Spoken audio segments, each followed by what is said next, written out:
இந்த கிளைமேட்டுக்கு எவ்வளோ கூது அடித்தாலும் சரி, எக்ஸ்ட்ரா ஒரு 2, 3 பெட்ஷீட் போத்தினாலும் போத்துவேனே தவிர, அந்த ஃபேனை மட்டும் எனக்கு அமத்த மனசே வராது. அந்த ஃபேன் இருந்தால் தான் நமக்கு தூக்கமே வருது.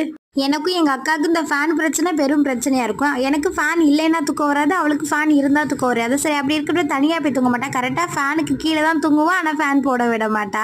அப்போல்லாம் எனக்கு எங்கள் அக்காவுக்கு பயங்கரமாக சண்டை வரும். நான் எங்கள் அம்மாட்ட சொல்லி, அம்மா அவளுக்கு வேகமாகவே கல்யாணம் பண்ணி கொடுத்துருமா அப்படின்னு, அப்போ தானே நம்ம நிம்மதியாக இருக்க முடியும் நினைப்பேன். பட் போனதுக்கப்புறம் மிஸ் பண்ணேன். பட் இப்போவும் அப்படியே தான் இருக்கா. இப்போ எல்லாரும் அம்மா வீட்டுக்கு போனாலும் அந்த ஃபேன் பிரச்சனை இருந்துக்கிட்டே தான் இருக்குது.